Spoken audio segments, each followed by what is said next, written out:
Hi guys, today we'll be talking about a topic that is very important in our society, especially today. The average age that someone starts watching pornography is now 11 years old, and with pornography being accessible by phone and on any device at all times of the day, it's becoming one of the main addictions in our society, and it has pretty adverse effects on both the health of the people consuming it or using it and the relationships that they may want to be in that they aren't able to, or the relationships that they are in, with 60% of divorces being caused by one party's use of pornography. So today I'm talking with my good friend Clide. We actually met back a few years ago in Hawaii and have been good friends since, and he's talked to me about his experience with pornography and why he actually chose to quit using it. And so today we'll be having a chat about that.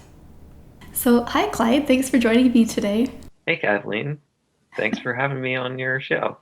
Happy to have you here. So, if you want to let people know maybe what your experience has been with porn or why you're interested in speaking today, because this is something some people might not be used to hearing people talk about. A lot of times, it's kind of something that's done behind closed doors. It's hidden.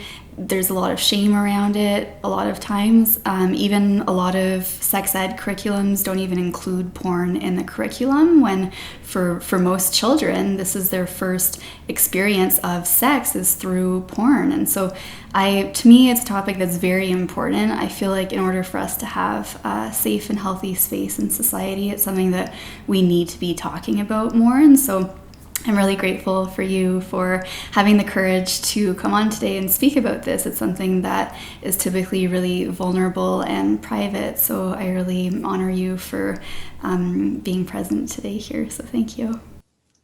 Thank you, Kathleen. That's really wonderful to hear all that. And I really resonated with pretty much everything you've said so far. And the reason that I find this topic to be so important was because when I was growing up, I was very unhappy, very unhealthy, very depressed, very anxious. Pretty much every mental and like just mentally unwell, physically unwell, spiritually unwell, emotionally unwell. And I was also using a lot of porn and masturbating a lot. So there definitely was a huge correlation to those things. For instance, using porn and masturbating in relating to social anxiety. I feel like starting at such a young age, I started when I was like 10 or 11, I can't really remember, but around that age. When I would use porn, I feel like it almost teaches your body biologically, like, oh, okay, I have the sexual, physical component taken care of. I don't really need to worry about like spending that energy, nor do you really have the energy to spend it on like pursuing actual relationships, like romance or even just friendly, casual relationships with females. It creates it created in me, and I've seen it in other people. So it creates this massive social anxiety that comes from kind of like a disillusionment with reality, because instead of receiving this necessary and beautiful component of a life of a male in having that connection with a female, you're instead just like disconnected from it. You're like clicking a button in order to get something that's very sacred and just honestly better practiced physically with an actual female that you're connected to on not just a sexual level, but on all the levels. And I feel like I went on a little bit of a rant there, but is there anything I missed in terms of your initial questions? Um, Well, I guess what I'm curious is about is I'm imagining you, let's say if you were 10 or 11 and starting, you might not necessarily be having sexual relationships with females at that age. Maybe some people are, but it does seem quite young. And I wonder if that maybe shifted your perception of girls or women in some way, or how do you find that might have affected your connection with them? Yeah, when I started using porn, I mean, I'm used to seeing like just, people my age in school and people, adults and whatever. And then you go down this secret pathway into porn and it's like everyone's naked and it becomes way overly sexualized. And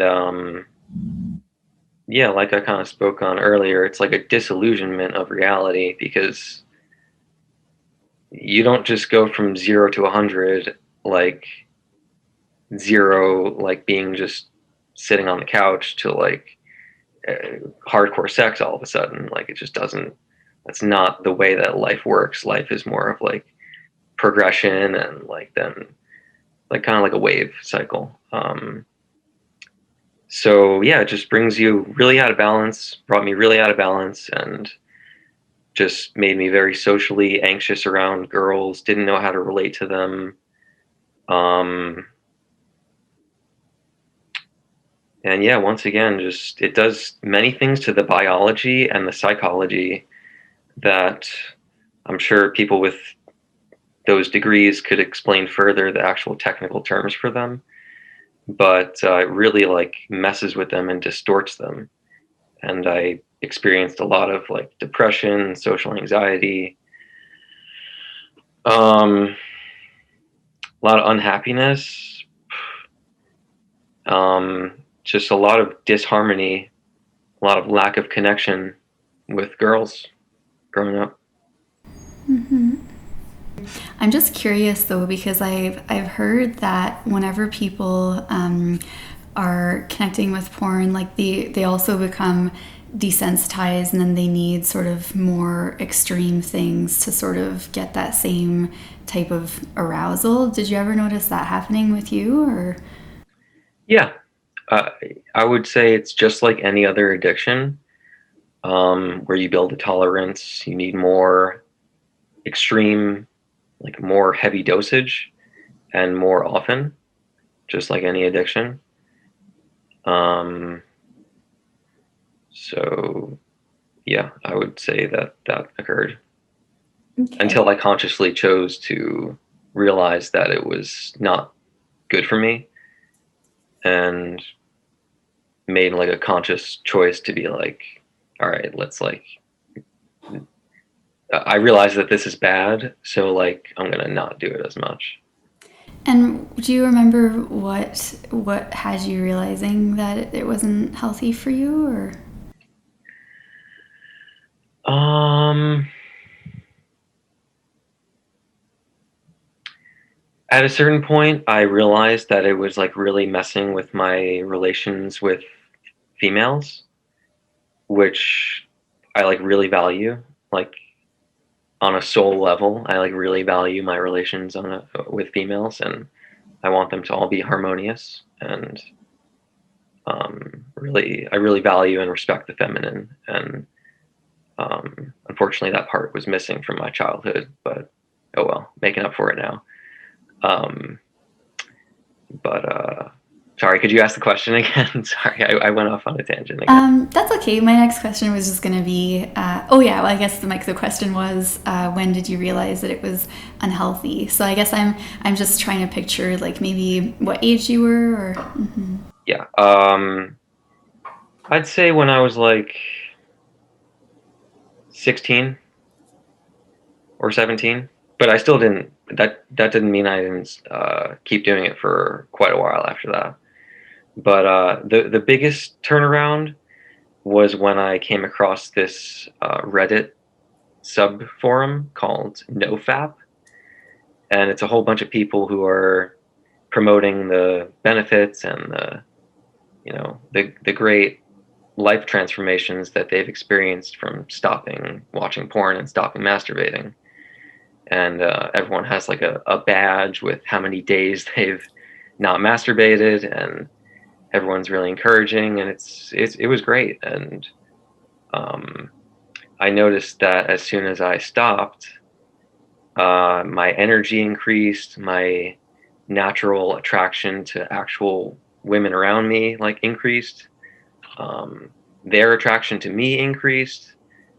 I had more energy, felt more healthy, started like researching what it's all about, and like the spiritual benefits, like what do certain religions and spiritual traditions say about um, semen, and what happens when you keep ejaculating it out every day. And pretty much all of them say it's unhealthy. Mm-hmm. And that's something I know we've talked about a little bit in the past. I'm wondering if you'd like to go into that a little bit, just the topic of semen retention and what you've learned from that. Yeah, pretty much all the religious and spiritual traditions that I've researched promote semen retention.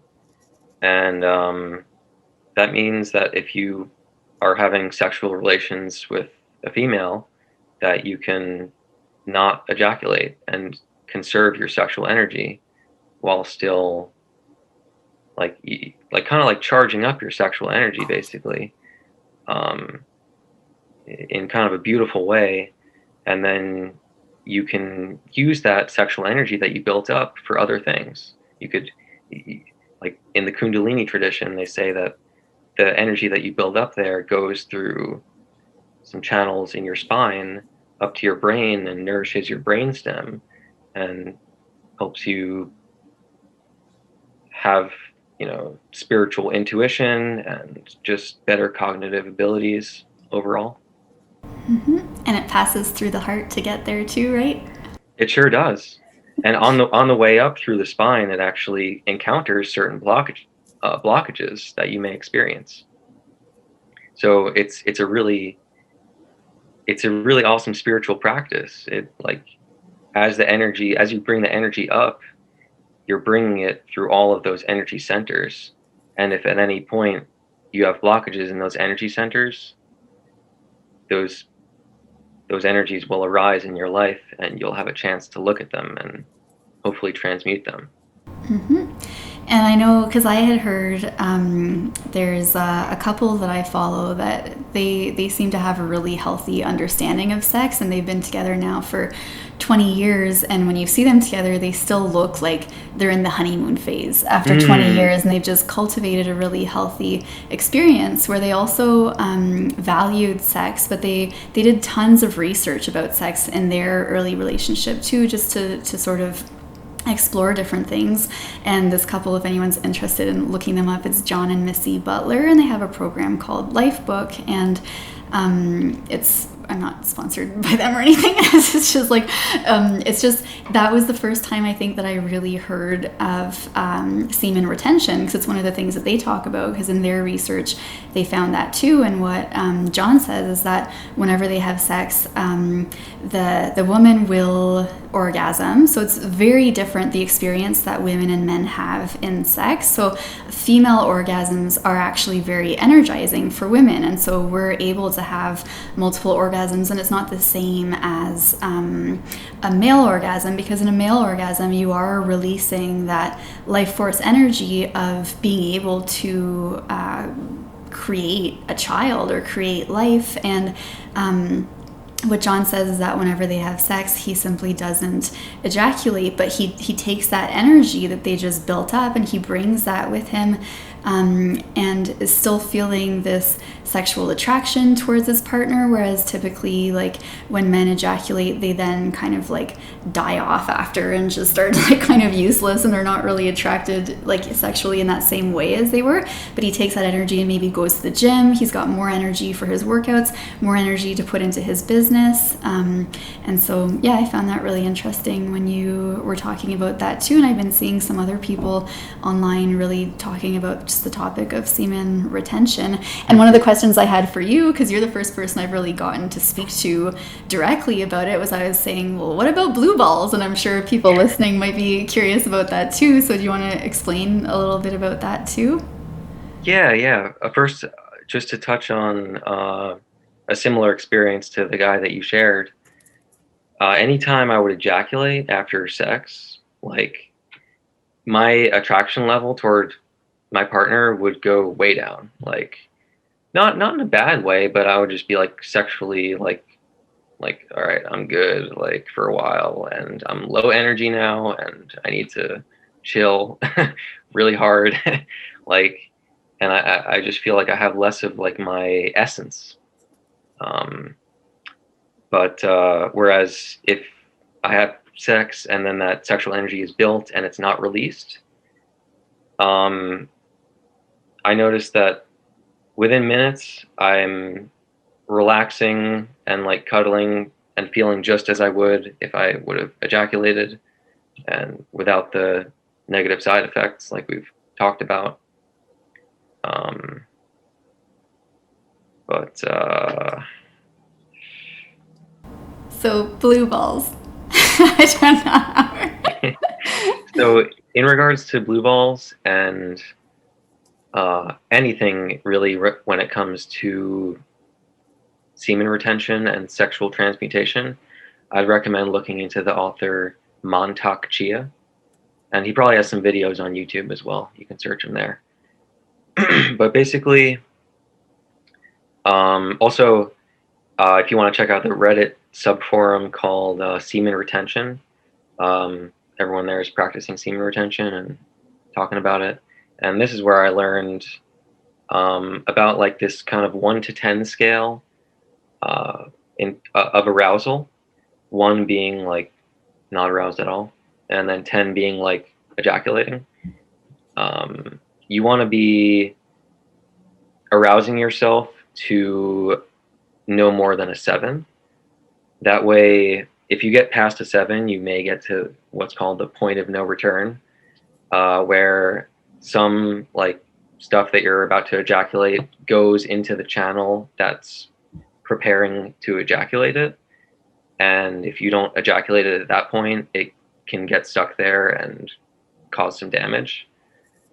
Blue balls. Yeah, exactly. So that, yeah, from my understanding, that is what causes blue balls, in which case it probably is healthy to ejaculate at that point.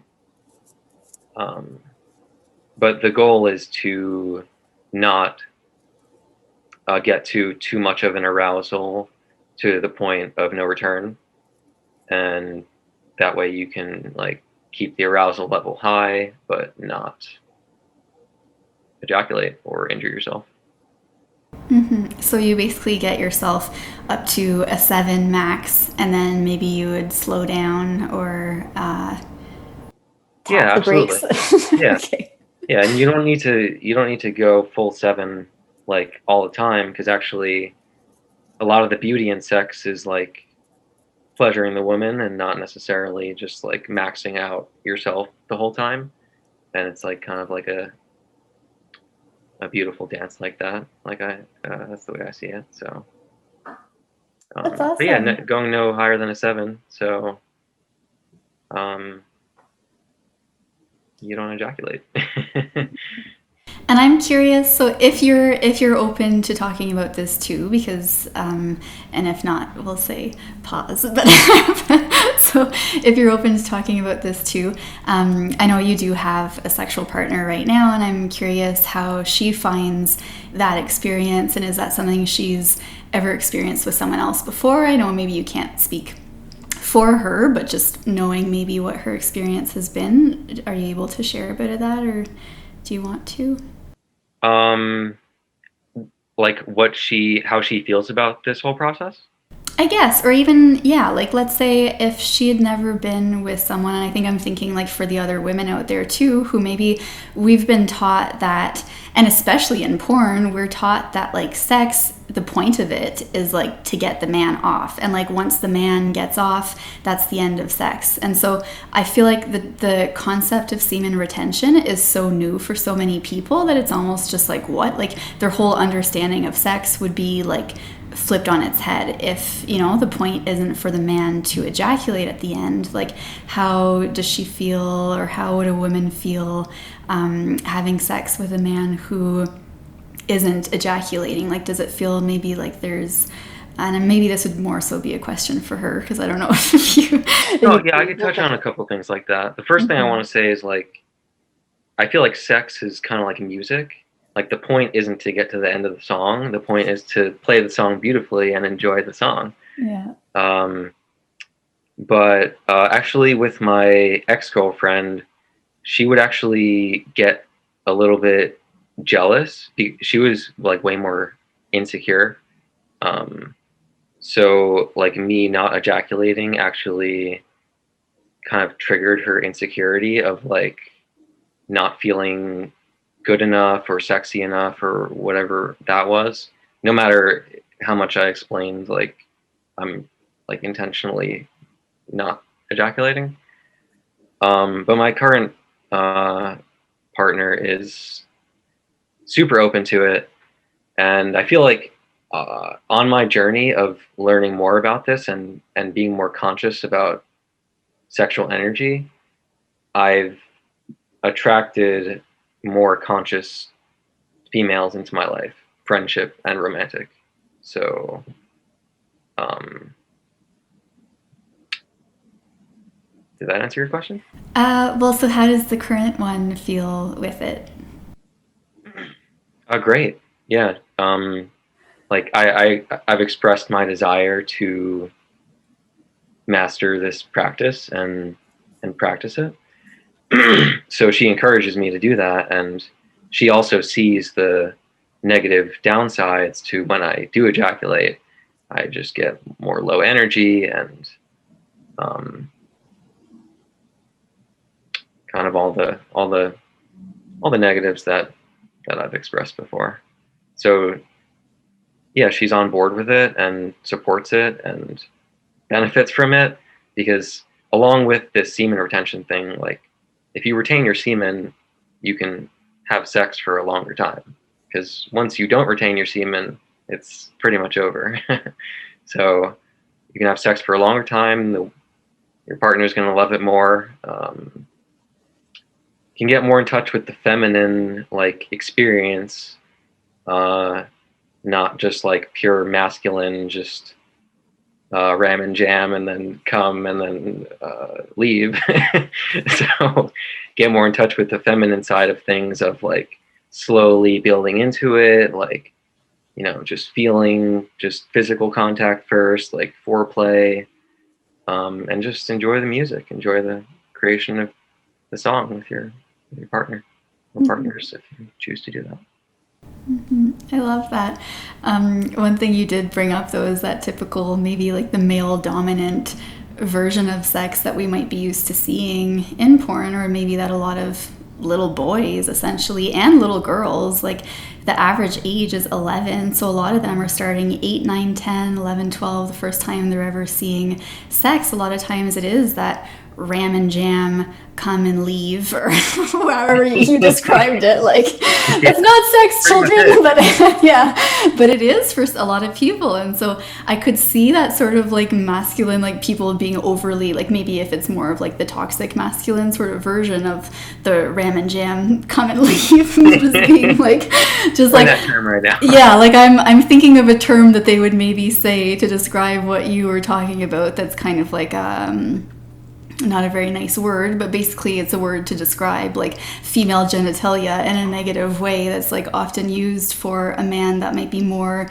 in tune with feminine energy. And that actually, like, men who just respect women, I find, are called like PUSSY a lot, just because like that's kind of this word that I'm thinking, like when you describe the sort of typical what we might have seen of sex, of like this masculine dominance, and like I could almost see them being like, well, where's the fun in like what you're describing? Or I don't know, I'm not necessarily making this video to try to like change people. Like, some people aren't going to change, but I guess, I don't know, I'm kind of, I could see from their perspective maybe not wanting or not feeling attracted to like the experience that you're describing. I would say,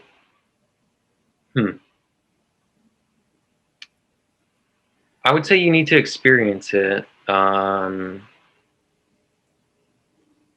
Well, basically, like everyone enjoys sex. Can we agree on that? Some don't, but yeah, okay. Let's say if everyone's having like healthy sex and they've only had healthy experience with sex, sure, because Right. some people. But even why do people want to have sex? Because it just unanimously feels good. Like I feel like, Well, that's where I'm although just some going to people say may that. express it in very unhealthy ways and they don't realize that they're hurting the other person or whatnot. Basically, everyone has an innate desire for sex because it feels good, right? What I'm thinking more though is that there is a pretty high percentage of women that do experience pain in sex, and sometimes that can come from sexual trauma. And so Right. not I've heard of that, yeah. everyone does enjoy sex. So I just want to, like, ideally in an ideal world, yes, we would all Right. enjoy sex, but unfortunately, Okay. there are a lot of cases of sexual assault, sexual trauma, different things that might cause pain, and it's typically for women. But let's say, I guess if you're thinking more of maybe men or. More of like it from a pure like innocent place. Even the people, correct me if I'm wrong, but even the people who are sexually assaulted, like deep down, they would love to have a harmonious, just sexual. They would like to feel in touch with their sexuality, right? And have a good experience with that. Mm-hmm. I would think. I don't want to speak for everyone, but yeah. So yeah. Yeah, let's get back to where I was even going with Yeah. Sorry. um basically where I was going with this is you get to have more good feelings. Um and as you kind of I'm a very empathic person personally, so I can't speak for everyone, but I feel like as your heart opens more, you become more empathic. And as you're more empathic, if you're sharing a very intimate experience such as sex with someone, you're going to feel exactly what they're feeling and you want them to feel good. And the practices that I'm describing, like women love to feel adored and cherished, like all over their body, not just like, you know, their genitalia, like, um, and so just diving into all the different sensations, all the different um, moments, just like slowing down, like experiencing deep eye contact, and um, now by no means am I saying you have to exclude, like if your sexual energy builds up and you know the woman trusts you and it's in flow, as I like to say, like and you can express your sexual energy however you want, it, as long as it's in harmony with the woman. And if it's not, then she can communicate that to you, and hopefully you have a good communication going there. So by no means am I saying like you have to like be slow and sensual all the time. Like sometimes sexual energy builds strongly and there's like it's fast and furious, but you don't go fast and furious right away, and you don't go fast and furious just in order to ejaculate. And you get to experience more pleasure. She gets to experience more pleasure. Um, just you can listen to the feminine energy more, and like what it's a better experience for everyone. It truly is. Mm-hmm. I want to make a connection to the way that like the connection between developing my self in this way, like sexually and intimately, to just average relationships with girls, like friendship or otherwise, um, have been strengthened, because it's not just like, okay, let me get this girl's number, let me see when she can come over, and like it's not just rushing to the end. It's like experiencing the person in front of me, like in the present moment, and you know most of the time, if you consider, really consciously consider, like would a sexual relationship with this person be healthy right now? Like most of the time the answer is probably going to be no. because a lot of inner work should be done before you just go off having sex with everyone, which you probably shouldn't do anyway unless everyone's spiritually advanced. Which I think, just as an aside, I think that's where humanity is headed. Like, if we're all on a very open-hearted, trusting, vulnerable space, and like there's just like infinite amounts of trust and honesty and authenticity. I think that's where humanity was at one time in our golden age, and I think that's where we're heading, is like more of a sexually free environment where nothing's forced, but people are just more like sexual with each other in nature, more like physical, more hugging, more intimacy. But that's just my theory. I was just thinking actually yesterday, like, clothes are so desexualizing. Well, some of us live in Canada and we need clothes, okay?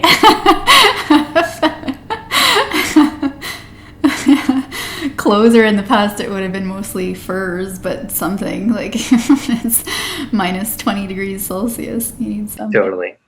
I'm mostly kidding, but it's interesting to think about, like, you know, how the correlation between how suppressed and repressed everyone is.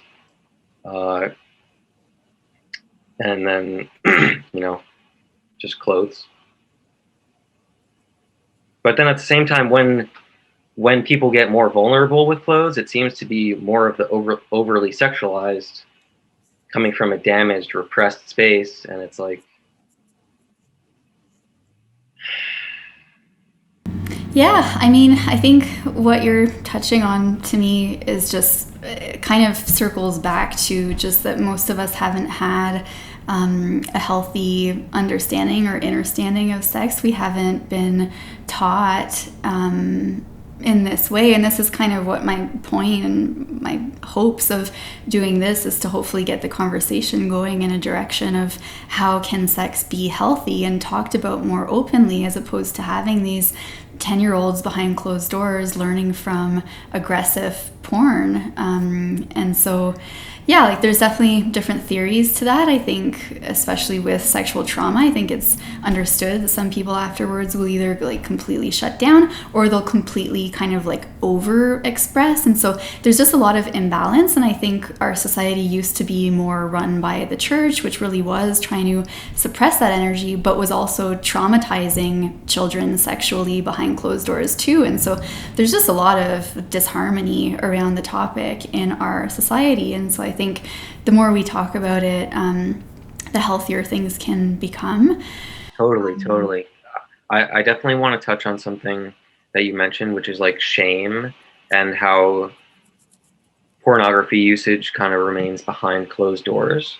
Because I definitely felt that. It was like, it's a very private thing, and you feel shameful if you like get caught, or like you're talking about it with other people, like, or at least I did, like, even when I was doing it, and like just a friend like would ask like if I'm using it, I would not like want to say if I was using it or not. It's like there's a lot of shame, and like I just feel like shame and guilt particularly are very like low vibratory emotions that really bring us really down. So that's where pornography usage brought me to that shame energy. Mm-hmm. And I think one of the reasons that maybe I can see that there could be shame too is that the porn industry is run off the trafficking of children, and a lot of times the rape of children. And there's been hundreds, if not thousands, of cases of young girls from age 9 to 17 who've reported being raped, and it being filmed on Pornhub, and them needing to get lawyers to get it taken down because Pornhub doesn't listen when they start speaking out. And so I think there is a lot of low vibrational energy in porn in general. And so I think I could understand maybe why someone would be upset with porn or upset with somebody consuming porn or using porn. But I wonder if maybe there's a healthier alternative, or let's say if boys are, and it's girls too, but let's just say for generalization purposes, there are a lot more boys who get into porn and men who get into it in a more sort of everyday kind of use, whereas women tend to not use it as often, or maybe different ways. But it's definitely both. I don't want to just say it's only men, but we do hear of more men, or at least the percentage is a bit higher in men. I just wonder, let's say, like, even looking back, like if you could go back in time as a 10-year-old, what do you think may have been healthier? Like if you were told maybe that what you were consuming wasn't healthy and for different reasons, and is there an alternative? Like if your body is going through changes and you're feeling certain things, is there something else that might be healthier, or what maybe is a solution, I guess? Yeah. I would say just kind of being taught or being encouraged to just talk to girls, like just make friends with girls, like, and then I feel like as long as you are making friends with girls since a young age and then throughout your life, like naturally some of those friends you're just going to connect more to and, progress if that is the right situation for both of you. And so, yeah, I would say like just being encouraged to communicate and like invite a girl out to the park, or just, there was just none of that. So um, that would be really what I would like to see. Okay, and then what if you get rejected? Because it's not guaranteed a girl will want to go to the park if you ask her. I Oh, it's all wonder. good. Yeah. I mean, there's so many girls, and if one doesn't resonate with you, or if she doesn't um, find you, just for whatever reason, who knows what she has going on. But there's no reason to get down just because one person rejected you. Like, life has a lot of rejection in it before you succeed, really. In pretty much anything that you do, there's a lot of failure. And just dealing with that rejection or that failure in the healthiest way possible, maintaining a positive attitude and just saying, all right, that wasn't meant for me, and I'm gonna stay in a joyous state of mind, and I'm ready to experience what is meant for me, whoever that is, because Mhm. they're always out there. Like I thought that nobody would ever love me at one point in my life. At many points in my life, a long period of my life. Because I'm like eccentric and kind of weird, but there's someone out there for everyone. Like that's just how life works. Everyone wants to experience relationships and connections with other people. That's just what we're here to do. Mhm. So I think that's great. Maybe just learning healthy ways of getting through rejection, and because I think a lot of people do use porn as like a vice. So maybe if they feel rejected, or maybe just to even avoid the fear of rejection, it's just kind of an easier way to go to porn instead. And I wonder, would you still masturbate, or is there a different way of letting that energy out, or maybe just teaching I would boys? like journal about it. I would I would just think about it, like just see how you feel. Um, just go do some introspection and think about that experience and practice acceptance. Really, you just practice acceptance and just try to understand what's going on.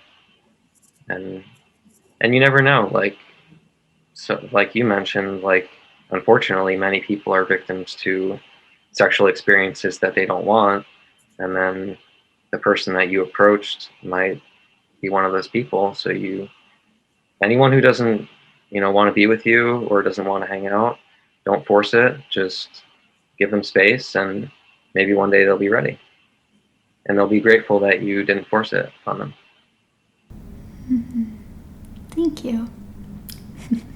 We talked about the topic of shame. So you were saying that there is a lot of shame around masturbation or around porn, and when people would ask you, you didn't want to say that you did. I just wonder, do you think there should be less shame around porn use or masturbation or sex, or like what aspect do you think would be helpful if there is less shame? Yeah, I don't think there should be any shame involved, but I think there should be more understanding and more understanding of the things that we've been talking about. Like, there will be psychological and physiological, mental, emotional detriments from porn usage. Like, as long as you understand, I feel like you'll make the right choice. But I feel like when you don't have understanding, you're going to make the wrong choice.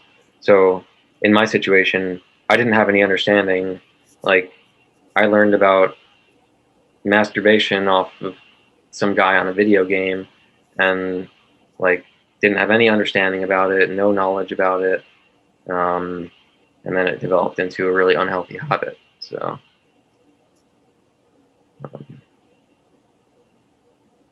so yeah, so no shame, but just more understanding, and yeah, just I mean accepting that it is part of our society right now, and that we need to bring more understanding to it, so that it naturally reduces in usage. Really,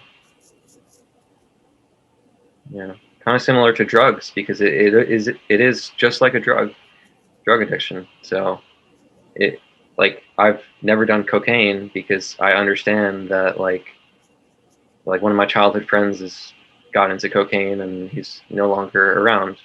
So I my dad smoked cigarettes for 50 years and I never touched a cigarette. Like, I just understand that those things are not what I want for myself, and therefore I make the choices that correlate with that understanding. Yeah, that's a great point, because I think there has been a lot of misconception in society too, of even doctors saying that porn is normal or it's okay, when really studies after studies show the detrimental effects that it has, and it can destroy relationships, destroy their health.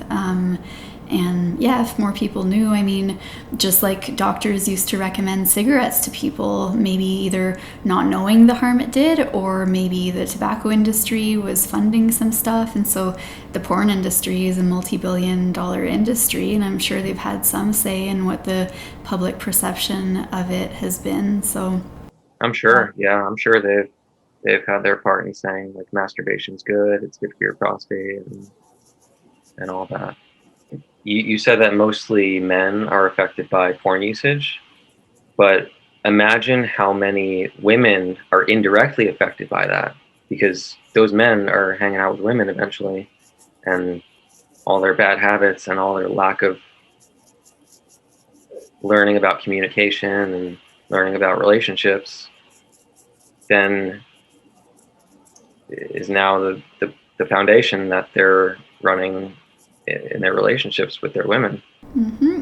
what they're consuming unconsciously, not even realizing how it shifts the way that they perceive the world around them, the women around them. And one thing you had touched on before when we had talked, that it's not necessarily a new phenomenon, men disrespecting women, but I think when they're consuming something every day, that unknowingly it might be that this woman is in this industry because she was sold into it as a child. Like, they have no idea what they're connecting with and supporting and consuming, and it's very difficult for people to have a healthy relationship if they're using porn, and a lot of them don't realize how big of an impact it has. So that's the reason I'm here. So I'm glad. Yeah, no, I resonate with all that, and it doesn't seem like men disrespecting women is a new phenomenon, unfortunately, in human history. So I think it's it's nothing new. It's just being expressed through porn and the internet now. But yeah, disrespect for women, unfortunately, is an old ancestral issue that I'm sure there's some ancestral wounds in some people, and you know just simply meaning like if your parent goes through a sexual abuse and then they sexually abuse you, like that just carries on that cycle. So I guess, all the porn usage and all the glorification of this like hardcore sex and like not really respecting sex in the way that is this kind of a sacred way. Seeing that all over the internet is kind of a reflection of who we are as humanity. So hopefully we can change some people's minds or make them think at least to, how much damage is this causing to society and how much damage has it caused to my life. That's something that some people could ask themselves. And even if they didn't consume porn, like I said, their partner may have consumed porn and, just not been in a healthy sexual place. And then, you pick up sexual energy when you share that sexual energy with someone. And if they're coming from a wounded place, and if they have sexual traumas, it's likely that, you're going to participate in that in some respect. Unless there's awareness and like a consciousness to that situation and learning what it's about and understanding it and breaking that cycle. Mm-hmm. Well, thank you. I really appreciate you opening up about all of this again. Thank you. I appreciate you for many reasons, and this is another one on the list. Aw, thank you. Is there anything else that you wanted to add or anything maybe we didn't touch on?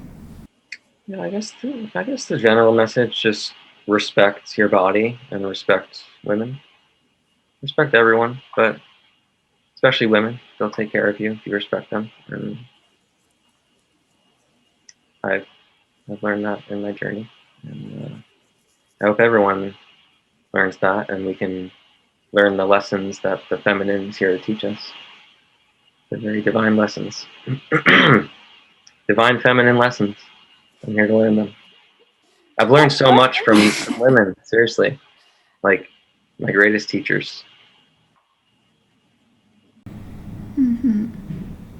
And the divine masculine, I think just having both healed, and it's tough when there's a lot of wounding. So just, I think having the goal of really healing both energies and having strong and stable masculines who have empowered their connection to their sexual energy. So instead of being sort of a slave to it and just having these sexual thoughts and letting those deviate them or run their life, instead like harnessing that energy and allowing it to empower them and really embodying this strong and stable energy. I think that helps women to actually feel more safe. And where you were saying that maybe you could imagine a world where there was a bit more openness sexually, I think in our current society it can't happen when women aren't feeling safe enough. There's so much, like 1 in 3 women get sexually assaulted. Over 80% of women get sexually harassed. And so there's no way we're all going to open up sexually when we're attacked consistently and when there's such an unhealthy understanding of sex. And so it really takes the masculine healing in order for women to feel safe. And that's traditionally, like when we lived in more tribal societies, it's the job of the men to be our protectors. And we've kind of shifted through colonization from turning men into monsters. I kind of see it where the men are the attackers or the villains, and that's where we see like a lot of destruction. And women have unfortunately, and even other men have been victim to that. And so I think there needs to be a lot of collective healing that takes place in order for men to be those strong, stable, safe figures so that women are able to open up and soften, because women have also had to be in our masculine energy holding up these shields to protect ourselves, and that gets really exhausting too. And so we really want and need men to be showing up more presently. And when men are distracted or consuming porn, like, women have women's intuition. Like, we're highly attuned, and so women can feel when a man's energy is on something else or someone else, and she's going to disconnect and start getting more into her protective masculine energy, and she'll probably resent him. She won't feel safe with him. She won't rely on him. She won't trust him, and so that causes a big disconnect. And I could feel some people might say, like, well, maybe it's the woman that had the issues first, so the man turned to porn. And like, really, it's just open communication. Like, if you're choosing to be in a relationship with someone, then like, you have to feel comfortable opening up and being vulnerable. Otherwise, it's just a surface level connection, and that could never be healthy or fulfilling. So I think just the way we go into relationships has to shift too, and that starts first with all of us healing internally. So I really commend you for the work that you're doing on yourself too. I know healing is a journey and it's a process, and we're not expecting anyone to be perfect, but you're at least showing up and wanting to be the best version of yourself. And I think that's all any of us can ever ask for. So thank you. I love your analogy with the blossoming, like the masculine creating the space for the woman to blossom. And I really feel like that analogy is really accurate, where just like a flower wants to be able to blossom in an open space, like safe open space. It doesn't want like shit trampling on its garden and like stuff like that. So like, yeah, as men, we just need to understand that, just like creating the space and then for the women to blossom in is really simple but very profound. And then once the woman's blossoming and you learn how to like just assist her or help her in that process, then you really can have a great deep connection. But if men, which I see a lot of energy of, it's just like all goal oriented, all like, all right, let me get your number. All right, like, when's the first time you can come over? And like, there's not, it's like, it's kind of all sexual. Which brings me to one thing that I wanted to share, which is a great spiritual teacher named Thich Nhat Hanh. And he shares that there are 3 different types of intimacy: physical and sexual, and emotional intimacy, and spiritual intimacy. And the sexual and the physical, mostly the sexual, shouldn't be included until you have established the emotional and the spiritual intimacy. Because if you only have the sexual, kind of like the experience of watching porn, then it's very imbalanced. You're missing the emotional and the spiritual, and deep down you're going to feel that, and you're still going to be left with that void until you have that emotional and spiritual connection like you're meant to have. Mm-hmm. Exactly. Yep. Amen, brother.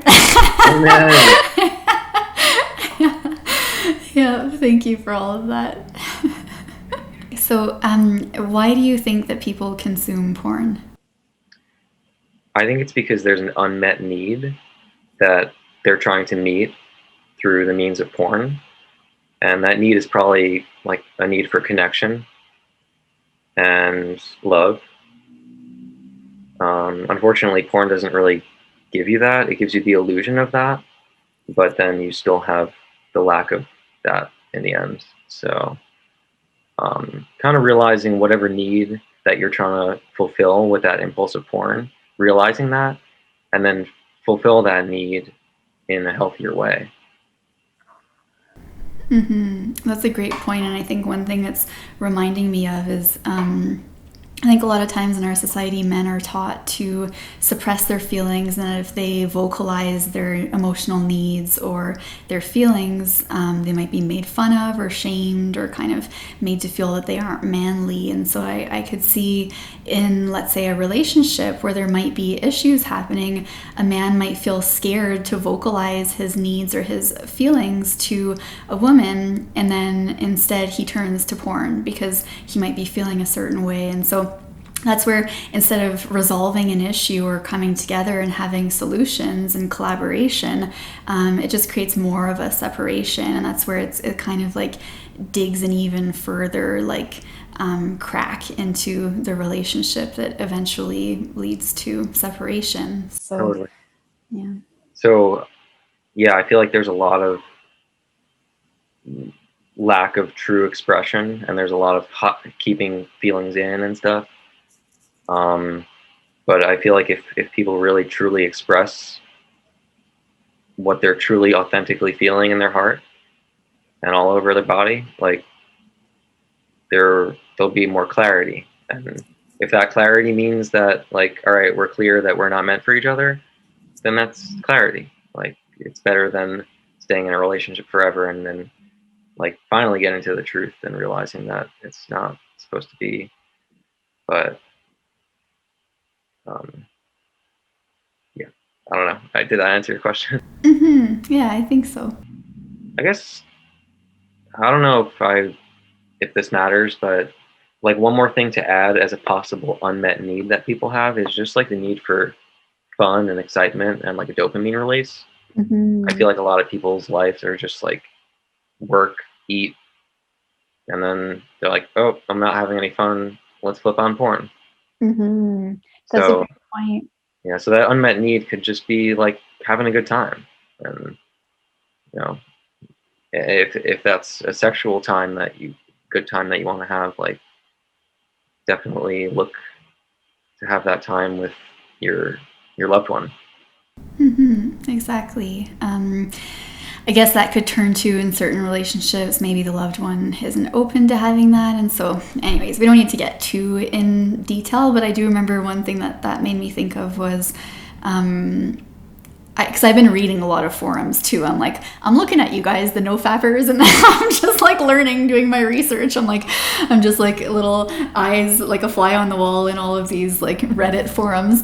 But I remember one man had said something that his son used to like play sports and go outside and have fun, and then once he discovered porn at like age 10, he just stayed in his room all the time and he stopped doing all those things that he found joy in. And so it's a great point that yeah, there might be other ways, it just might not be as much of a high. And that's where it's tough. And I guess I would say, like, to people who still want to experience what that feels like an orgasm, to just maybe find other ways. Like, when you're not overly stimulated by all the images in porn, you do become more sensitive to other things too, or just even imagination or different things like that, instead of needing to see all these like hardcore porn videos that then turn more and more violent, more and more extreme, the more and more of the hit that you need. So yeah, maybe just resensitizing people. And like, I don't know, it's tough because everyone's got access to these phones now at like age 10 or however old people are given phones, and there's your like unlimited source of porn. 10-year-old, happy birthday. Like, yeah.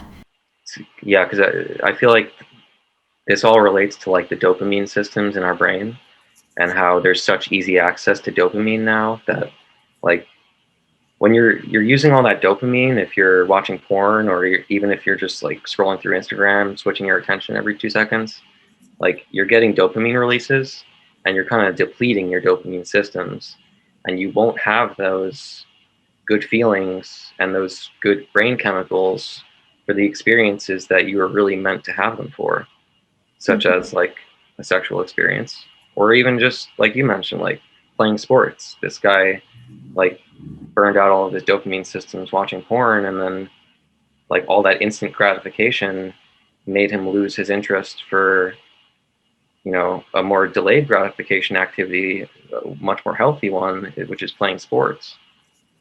Like our dopamine systems can get easily addicted to instant gratification instead of delayed gratification. And delayed gratification is really a great thing. Like I've looked into a lot of like self-help development people. They all talk about delayed gratification and how important it is.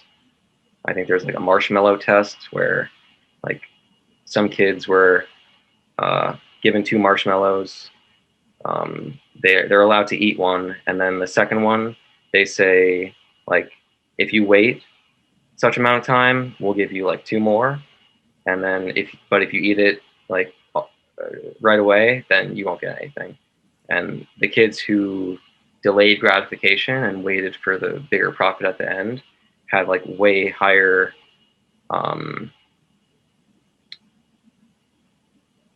success in their life down the line, because they didn't go for the immediate quick fix.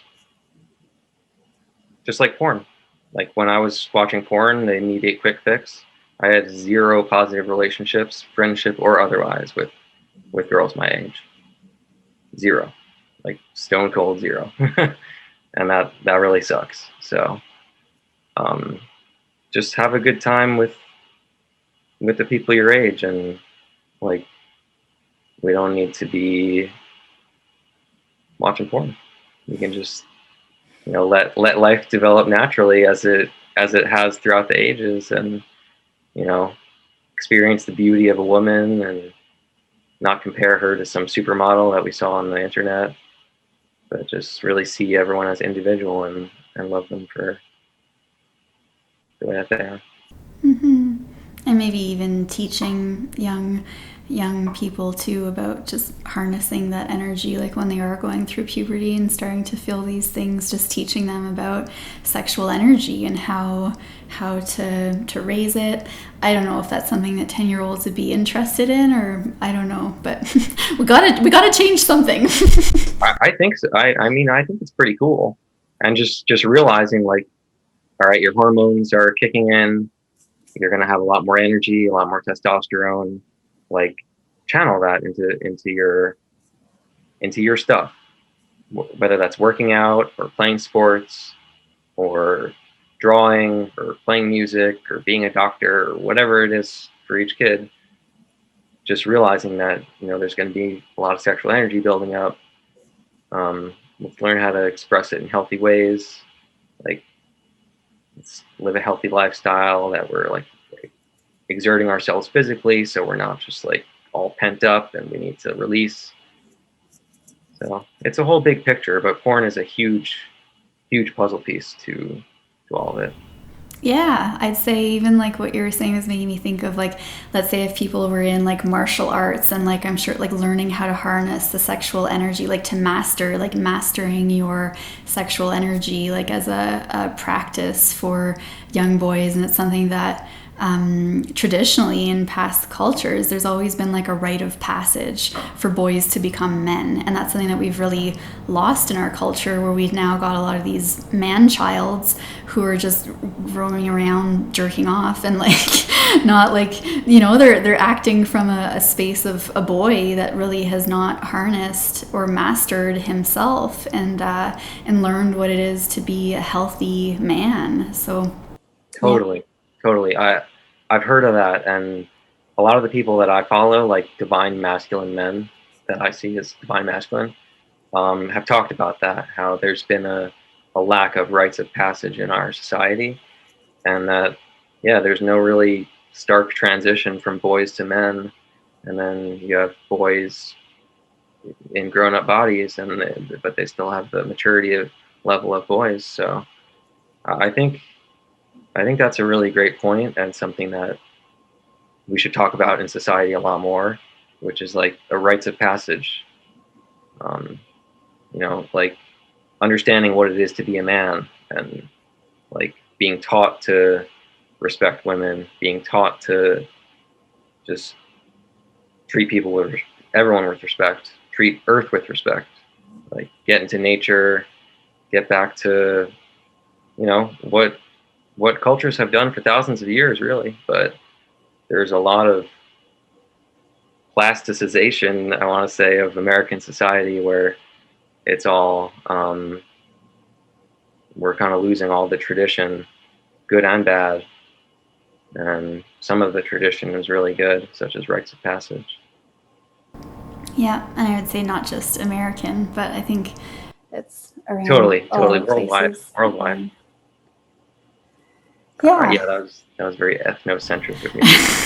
It's okay. I mean, I do think it stems, a lot of it is from colonization. So I'd say a lot of Western society has lost those rites of passage and the things that really make us humans and that allowed us to thrive on Earth as humans for thousands of years. And it's essentially been destroyed in the last few hundred years with colonization, but that's a whole other topic. But it's it's really tied to this. It's that sort of male dominance of, I can do whatever I want. And that's what we teach these teenage boys too. I don't need to respect women. I don't need to respect the earth. I can do whatever I want, because that's male privilege too. So letting all these things out today. I'm trying to heal my own perception of men too, because I mean it's rough. Like, women used to be the property of men up until the late 1920s, when we fought to be considered humans and be considered people. It was 1929 in Canada that women were finally considered people, because we fought for that. And before that, we were the property of men, and so we weren't allowed to own property because we were property. We weren't allowed to sign contracts. There was so much that we weren't allowed to do. And yeah, I mean, it was the norm for women to be the property of men, which meant basically being their sex slaves too. You wanted to get married to someone so that you'd be able to have a home, and then there was no protection for domestic violence, domestic abuse, domestic rape, like none of this. And so that's all stuff, like, this is in my DNA, it's in all women's DNA. And so there's a lot that's coming up and coming out now, where I think for me personally, I'm establishing these boundaries of, like, this is what I will and will not accept in my life from the men, and like, rise to your divine masculine energy, because this is what we need. Like, I call upon my safety and my sovereignty and my respect and cherishing and honoring myself. And like, yeah, I'm just not gonna resonate with men that aren't at that level. So yeah. Totally, I'm there with you. I there's a lot of toxic masculinity out there, in both women and men, in my opinion. Definitely, because that's what we were taught. The only way to be successful in life is to exert toxic energy. Like, so. Yeah. And then it like, just an example comes up where a woman is approached by a man and has a bad time with him, then she's like closed off forevermore in the future until she heals that part. And then, I don't know why I brought that up, but I just see that happening a lot.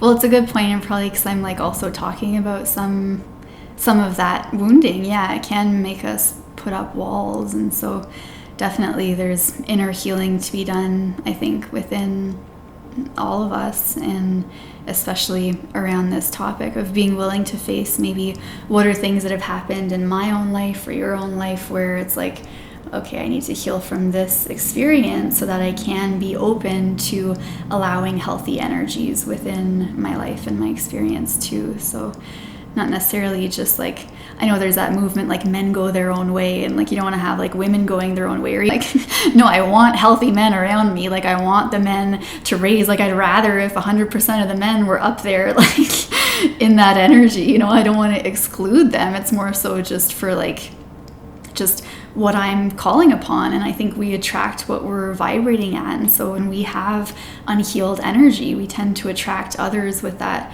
unhealed energy too. And so it might just be that there's something that was suppressed or repressed, and typically sexual energy in our society has been suppressed and repressed. So probably in most people there's that unhealed energy around that. So it's just, I'm just like wanting it all to raise I like this. surface and be talked about, and yeah, bring them up. Yeah, no, let's bring that in. Sorry, what were you saying?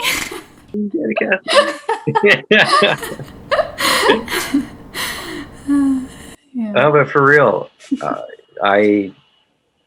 I look forward to raising the energy up on these topics too, because I feel you. I think a lot of women are like, based on their bad experiences with men, they become like anti-men, and then there's kind of like a disconnect that comes out where women only want to do stuff with women.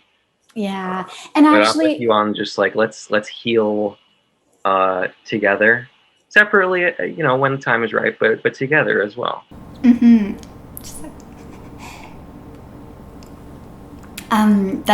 It's a great point, and I think that actually when women are just completely rejecting men in that sense, I think it's really like we all have both masculine and feminine energies within us, and typically we'll reject the masculine when it's unhealed within us.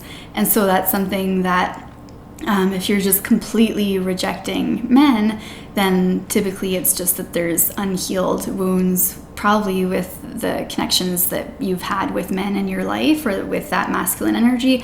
It might even be within yourself. Like if you're a woman that was taught in order to be successful, you have to exert all these masculine traits, and you've had to neglect the feminine too. And so it's just, I think it's all just about rebalancing and reintegrating a healed masculine and a healed feminine energy within ourselves, and really doing that inner work to heal all of our relations with whether it's the opposite sex. And I know we're talking a lot about men, women, masculine, feminine, but regardless of sexual orientation, or even if someone identifies as non-binary, we all have, it's the yin and the yang. So it's the yin is the more sort of yeah, perfect, exactly, yes.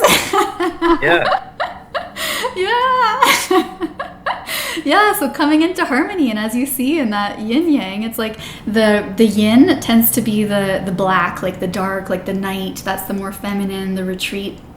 But she still has that white in her, so she's still got that masculine in her. And then the masculine or the yang tends to be the white. It's the light. It's the sun. It's more exerted, I guess. And it still has the black in there too, of the retreat and the feminine. So it's just seeing that we all have both, and it's just bringing them in together and coming into balance. And our society has been a little distorted the past few centuries, and maybe even the past few millennia, of being male dominated. And that's where we're wanting to come into balance, because it's not benefiting anyone. It doesn't benefit men to just be dominant and aggressors. Like, they're cutting off a lot of themselves by cutting off their emotions, and it ruins relationships where the women want to feel seen and safe and be able to go into that feminine energy. But also for just everyone, like the healed masculine is very stable and trustworthy and protective, and structured in a way that's not like a cage, but in a way where it's like a cup that holds the water. And the feminine is the yin, it is the water, and it's fluid. And so just seeing how there's a place for both, and ideally we want to have both in unity and in harmony. And it's just bringing that together, and this is just meant to be a discussion of how that might be possible, and acknowledging and recognizing that there is some wounding that still needs to be healed collectively. So yeah, I don't mean to be saying that I want to reject men unless they're like at my level, but like at the same time, like I also don't want to be like I don't know, it's just more like what I'm harnessing within myself as I'm working to heal and balance my own masculine. And so it's important for me to surround myself with a healed masculine energy, whether that be reflected in other men or just being cultivated within myself. And I think where I'm saying I want to be around women too is I think the healed masculine energy really honors the feminine, and vice versa. So it's just healing, harmony, peace. Yeah. Love it. I feel like you can only resonate with what you're in resonance with, quite simply. So naturally, when you're just like resonating at a higher level, like those men who are not at that same level are going to just vibrate out of your field of reality. So I feel like we naturally resonate with whatever we're in resonance with, and whatever comes up in our life, in our relationships, or in our life, is a reflection of what's going on inside. So if we want to be more mature and more responsible with our sexual energy, we should do that internally, but also surround ourselves with people who have the same values as us. And that's like your number one rule for like letting go of any addiction too, is you have to change your social circle, your surroundings, because if you're in a setting that's enabling certain things, you can't change when you tend to be like the product of the 5 people you surround yourself most often with. And so if they're all using, whether it's porn or something else, like it becomes very hard for you to make those healthy changes for yourself. So it is a natural part of healing, is just shifting who you surround yourself with. Absolutely. And when you change yourself internally, you'll just naturally move away from those people. I mean, you'll like have an argument with them on it, or you'll just feel yucky around them. Like it really starts internally. So just choose what you want internally, and then those people who resonate with that will come up in your life. Like it's a fact. Exactly. And I think it's getting comfortable being alone in that intermittent period, or the interim, or, it's kind of, unfortunately some people do have to be let go of, and that can be hard, but we can wish them well and exit as gracefully as possible, and then nurture ourselves and create space for people who resonate at our frequency to come in. And we can be an example of the person that we'd like to be, and who knows, that person that we're leaving the friendship of, or just reducing our amount of time with them, they might see us and be like, damn, like he's looking good, he's feeling good, like I want to be like that. And then you naturally kind of change them without outright trying to change anyone. You're just doing your own thing and changing people. Yeah, so that's another question I had was, have any of your friends quit porn, and what's that been like for you or for them? And do you talk about Wait, can I just mention, I wanted to add on to that, right? The thing I was just saying is like a good outlet for the buildup of sexual energy, and also to just find people who are more in a conscious state of mind, are martial arts, like you said, like Tai Chi or Qigong, are both ancient Chinese practices where you learn to cultivate and move your energy. They call it Qi. And great community of people, like everyone's trying to better themselves, trying to be disciplined. Also yoga. Just wanted to mention that, like, in case people feel like they don't have a community out there, they're like ditching all their friends who are like drinking alcohol and smoking, or watching porn, but there always is like a good community out there. You just gotta find what it is and make it something that you love. Like just try a couple Tai Chi or Qigong videos online, and it's like it's pretty cool. You get in tune with your body in a way that is I've never really felt before. So it's really cool practice. Definitely. And the Japanese word for chi is ki, so it's the life force energy, and that's actually what Reiki is from too, which I practice and teach. Is it's just harnessing that life force energy and bringing about harmony and healing with it. So yeah, and in, like you mentioned, yoga, in India it's called prana. That's the life force energy. So there's, all these cultures, Eastern cultures, indigenous cultures, even Celtic cultures, like my ancestors in Ireland before colonization, practiced all of this stuff. Like this is like our roots as humans, is understanding this life force energy, the energy that flows around us, surrounds us, within us. So yeah, just getting reattuned to that.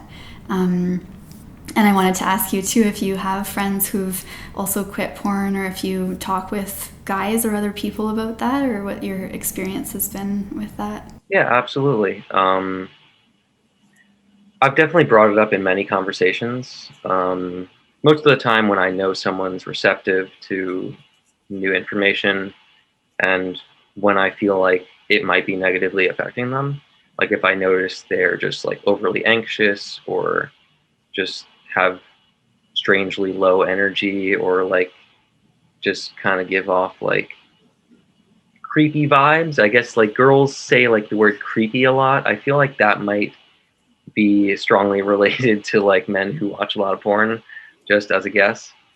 But anyway, in any of those situations, I've brought up porn and like just talked about my experience with it, whatever the situation may have been. And definitely many times I've affected people's porn usage, like reduced it just by talking about it and sharing my experience, not really like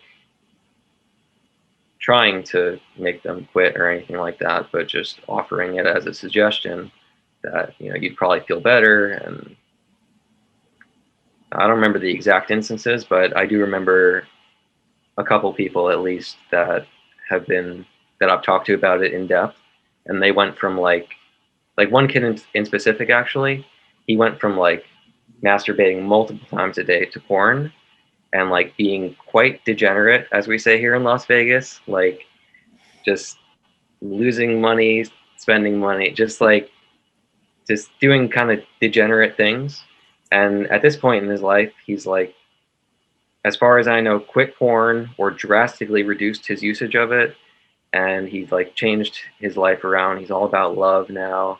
And he's like, I just realized like life is just all about love, and I just want to be an expression of love. And when I was like held back by, you know, all these vices such as porn for him, like, you know, he wasn't able to express that love that he had inside. And it seems like he's in a great place now.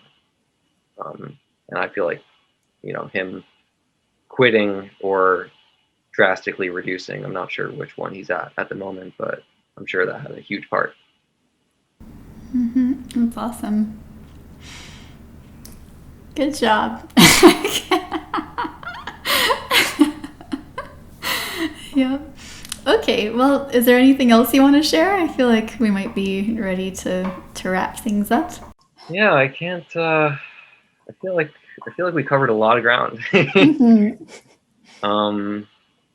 And everything that we mentioned at the break that before we covered. So I think that was awesome. Okay, me too. Thank you so much.